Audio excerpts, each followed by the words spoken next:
Olá pessoal, tudo bom? Eu sou o Leonardo da Mosaico. Recentemente nós fizemos a inauguração desse lindo painel de São José com o menino para o município de Sério, no interior do Rio Grande do Sul. Olha aí o momento da inauguração. 2, 1. Ai, ai, ai. Ai, ai, ai. Ai, ai, ai. Então, assim, mais sobre a história da iconografia e mais detalhes sobre aquele ícone especificamente. A cultura católica, então, o ícone é indissociável da cultura católica apostólica. E desde o início do cristianismo, dos primeiros ícones, a iconografia vem passando por diversas transformações culturais e teológicas, e mudando a compreensão teológica do ícone. A iconografia católica cristã, ela começou baseada na iconografia do mitraísmo. Então existia uma religião que veio do Oriente, que é os mistérios de Mitra, e eles faziam então esses ícones com essa certa deformidade, porque queriam, na verdade, não mostrar algo material, algo terreno, mas algo imaterial, algo transcendente. Então não representavam com a fidelidade das proporções de algo que está na matéria. Então quando faziam uma deidade, faziam com umas deformações, só que essas deformações elas são todas dentro de um ícone, ou seja, de um modo de fazer. Então, a partir daí, os primeiros iconógrafos da religião cristã primitiva, que é conhecida como paleocristianismo, foram desenvolvendo a iconografia até que chegou um período bizantino. No período bizantino, o ícone, então, ele era bem estabelecido, ele tinha as suas métricas claras definidas. Tamanho de olho, proporção de olho, boca, assim até como as cores. Cada santo tinha cores específicas, e esse ícone tinha que ser reproduzido fielmente, não cabia interpretação. Por quê? Porque aquilo então seria um ícone, algo fora daquilo corria o risco de se tornar ídolo. Então essa questão do ídolo e do ícone foi sim, também uma questão que se tornou muito presente nas discussões ao longo desses milênios da cultura cristã. E teve até momentos onde existe uma iconostase, ou seja, iconoclastia. Se destruíram os ícones que já tinham sido feitos na Igreja Católica, com medo de estar incorrendo no pecado de estar fazendo ídolos. Então isso aí foi amplamente discutido, até que o Concílio de Nicéia, na Idade Medieval, se definiu que não, que os ícones são ícones, fazem parte da cultura cristã, e é importante para que nós conseguimos contemplar e desenvolver a nossa fé, assim como explicar para os leigos o que realmente aconteceu, pois a cultura teológica cristã ela é muito complexa, ela descende do judaísmo, que também é muito complexo, então o desenho ele ajuda o novo fiel a compreender. Então na época até se usava o termo, quer conhecer a minha fé, venha para a minha igreja. Então igrejas e catedrais, ou igrejas como a Basílica de São Marcos, são exemplos perfeitos disso, onde a basílica toda ela é decorada com ícones e mosaico, uma área extensa, imensamente extensa, alguma coisa, eu não tenho agora o número na mente, mas alguma coisa entre 3 a 5 mil metros quadrados de mosaico, mosaicos de várias épocas que explicam várias das passagens da vida dos santos, de Jesus, de Maria e do Antigo Testamento. É coisa interessantíssima, né? Bom, então assim, um pouco mais sobre esse ícone que nós entregamos. Ele já é um ícone do estilo barroco.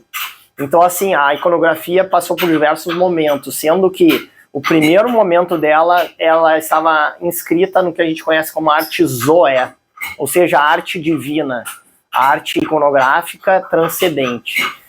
Ao longo desses séculos, então, chegando na era barroca, o homem ocidental teve uma predileção por imagens mais realistas e com peso, uma carga emocional, como esse ícone de São José que nós entregamos. O que acontece? O brasileiro, ele aderiu muito e até hoje vive dentro do estilo predileto do barroco, porque a nossa grande desenvolvimento do Brasil se deu no período barroco.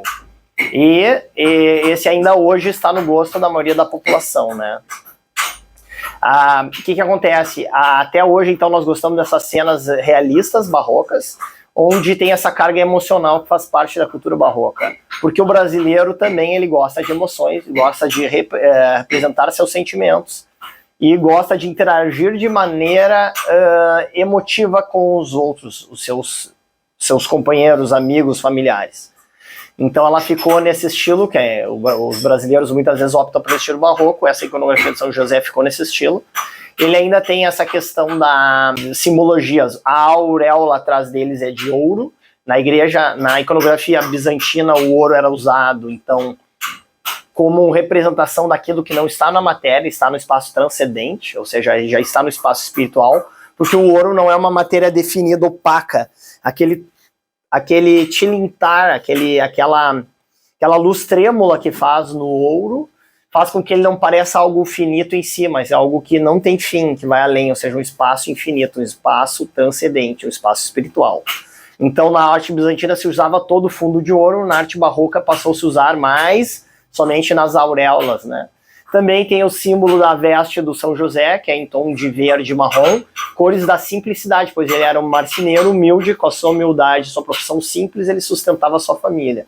Mensagem de que não precisa grandes coisas para se ter, para ser feliz, para viver de um modo bom. E, por fim, tem aquele símbolo do lírio ali na esquerda. O lírio branco é o símbolo de pureza, pois São José foi pai sem concepção. Então ele é um pai puro de coração, porque ele aceitou, ele compreendeu que aquele filho era próprio Deus encarnado, o Immanuel, Deus encarnado, Deus conosco, e que aquele filho ele era de Deus e não dele. E ele teve a pureza de coração e a grandiosidade de, com uma maneira paciente, simples e com mansidão, seguir a missão, educar como se fosse filho dele. E ele educou como se fosse filho dele. O próprio Filho de Deus teve a honra de educar como sendo o pai terreno do Pai Celestial.